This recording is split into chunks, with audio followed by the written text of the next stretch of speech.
Preste contas a Deus. A passagem de Romanos, capítulo 14, versículos de 1 a 8, é rica em lições sobre unidade, aceitação e respeito mútuo no seio da comunidade cristã. A carta do apóstolo Paulo à igreja em Roma aborda temas profundos que ainda hoje são relevantes para as nossas vidas, especialmente no que diz respeito à convivência pacífica e amorosa entre cristãos com diferentes convicções e práticas. Neste estudo, vamos mergulhar mais profundamente no significado e na aplicação prática desta passagem, buscando entender como podemos viver como uma verdadeira família em Cristo, apesar das diferenças individuais. Diz o texto: recebam bem aqueles que são fracos na fé, sem discutir sobre opiniões. Alguns creem que podem comer de tudo, enquanto o fraco come apenas vegetais. Aquele que come de tudo não despreze o que não come, e aquele que não come de tudo não julgue o que come, pois Deus o acolheu. Quem é você para julgar o servo alheio? É para seu Senhor que ele está em pé ou cai, e ele estará em pé, porque o Senhor é capaz de o sustentar. Um considera um dia mais sagrado que outro. Outro considera iguais todos os dias. Cada um deve estar plenamente convicto em sua própria mente. Quem considera um dia especial, para o Senhor o faz. Quem come carne, para o Senhor come, pois dá graças a Deus. E quem não come, para o Senhor deixa de comer e dá graças a Deus. Pois nenhum de nós vive apenas para si, e nenhum de nós morre apenas para si. Se vivemos, vivemos para o Senhor, e se morremos, morremos para o Senhor. Assim, quer vivamos, quer morramos, somos do Senhor. A carta aos Romanos foi escrita por Paulo para uma comunidade de cristãos que incluía judeus e gentios, ou seja, aqueles que vinham do judaísmo e aqueles que se convertiam de outras culturas. Esses grupos tinham bagagens culturais e religiosas distintas, o que gerava algumas tensões, especialmente em relação às práticas de adoração e ao que era considerado sagrado ou adequado diante de Deus. Paulo começa exortando a igreja a receber bem os que são fracos na fé, sem discutir sobre opiniões. Esse conselho é poderoso.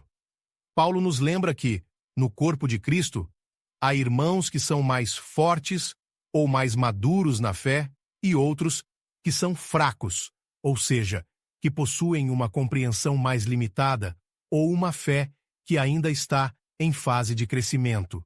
Esses cristãos, muitas vezes, apegam-se a certas práticas para se sentirem mais próximos de Deus ou mais seguros na fé, o que nem sempre é algo essencial para a salvação. Paulo usa dois exemplos práticos para ilustrar essa diferença de convicções: a alimentação e a observância dos dias sagrados. Alguns membros da igreja acreditavam que era aceitável comer de tudo, enquanto outros, talvez influenciados pelas antigas tradições judaicas de alimentação, se restringiam ao consumo de vegetais, abstendo-se de carnes para manter a pureza.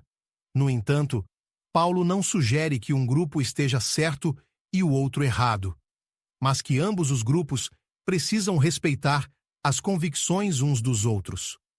O ato de comer ou não comer, de celebrar um dia ou considerar todos os dias iguais, precisa ser feito com a consciência de que o que importa é a intenção de servir ao Senhor. Paulo reforça a ideia ao dizer: quem é você para julgar o servo alheio? Essa pergunta retórica é central para a mensagem de Paulo. Ele lembra que cada cristão é servo de Deus e que, portanto, deve prestar contas apenas a Ele. É Deus quem sustenta cada um de nós em nossa caminhada, e é Ele quem julga nossas atitudes, pois Ele conhece nossos corações e motivações. Outro ponto essencial que Paulo levanta é que ninguém vive para si mesmo e ninguém morre para si mesmo. Esta afirmação é um lembrete de que, como cristãos, nossa vida não nos pertence. Vivemos e morremos para Deus, e Ele é o Senhor de nossa existência. Nossa responsabilidade, portanto, é agradar a Deus e viver de modo a honrar o seu nome. Não devemos nos desviar desse propósito ao focar nas diferenças com os nossos irmãos. A mensagem de Paulo é muito importante para a vida cristã contemporânea. No mundo atual, existem muitas formas de adoração, diferentes interpretações e até costumes culturais variados entre as igrejas e os crentes. O ensinamento de Paulo se aplica diretamente a essas situações, mostrando que o cristão deve cultivar um coração de aceitação e amor, não de julgamento. Esse texto nos leva a refletir sobre a humildade necessária para aceitar que Deus lida com cada um de nós de maneira pessoal, e por isso, nem todos somos chamados a seguir exatamente os mesmos caminhos em aspectos não essenciais da fé. Em vez de buscar impor uma única prática ou interpretação, Paulo nos ensina a praticar a empatia e o respeito mútuo. Cada pessoa tem o seu tempo de amadurecimento e uma relação única com Deus. Nos tempos atuais, também vemos cristãos que têm uma fé mais forte e outros que são mais fracos nesse sentido. Por exemplo, alguns podem se sentir livres para participar de determinadas atividades ou hábitos que outros preferem evitar, buscando um maior distanciamento do que consideram mundano. Mas o mais importante é que cada ação seja feita para a glória de Deus, com a consciência tranquila e a certeza de que estamos agradando a Ele, não a homens. Outro aspecto que a passagem nos leva a considerar é a questão do julgamento. Com frequência, tendemos a julgar e comparar a fé alheia com a nossa. Mas Paulo nos adverte que o julgamento pertence apenas a Deus. Ao tentarmos assumir esse papel, corremos o risco de desonrar a nossa missão como servos. Devemos, ao invés disso, buscar a edificação mútua, ajudando nossos irmãos a crescerem em sua fé e confiança no Senhor. Ao entendermos que nenhum de nós vive apenas para si, o chamado à vida cristã torna-se ainda mais claro. Vivemos com o propósito de honrar a Deus em tudo, e nossa prioridade deve ser glorificar a Ele, não a nós mesmos. Essa é a verdadeira adoração, onde nossas ações refletem o amor a Deus e o respeito ao próximo. Essa mentalidade evita conflitos e promove a união. Essa mensagem nos ensina lições que são fundamentais para a unidade e harmonia da Igreja de Cristo.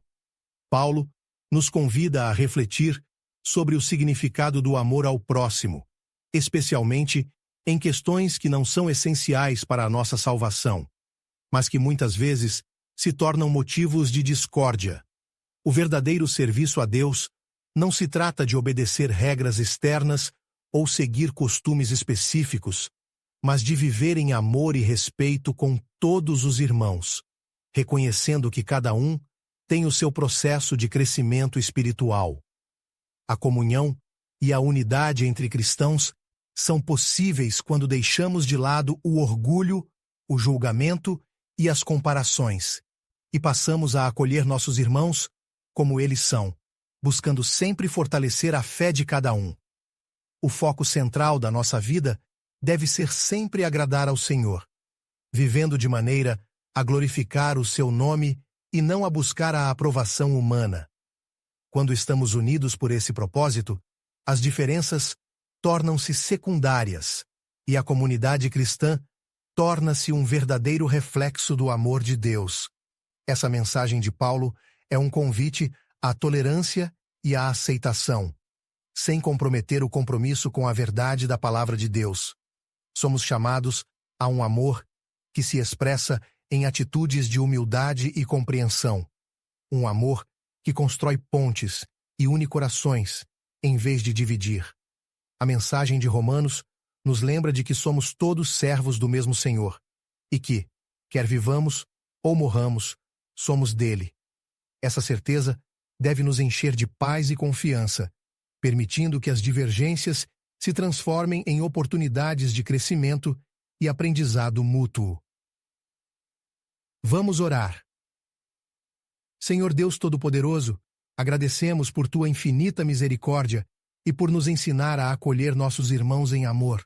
Que nossos corações estejam sempre livres de julgamentos, ajudando-nos a viver em unidade e respeito para a tua glória. Fortalece-nos para que possamos aceitar as diferenças com sabedoria e paciência. Ajuda-nos a viver para ti em cada momento, honrando o teu nome em tudo o que fazemos. Que a tua presença nos guie a sermos instrumentos de paz e harmonia em nossa comunidade. Permita que sempre busquemos glorificar a ti, acima de nossas preferências pessoais. Sustenta-nos em nossa caminhada e leva-nos sempre ao crescimento espiritual. Em nome de Jesus, amém. Esse é um convite para que todos encontrem na Bíblia as respostas e o conforto necessário para superar os momentos difíceis, se fortalecendo na fé e buscando a esperança que só Deus pode oferecer. Os aguardo na próxima mensagem, peço que se inscrevam no canal e que Deus os abençoe.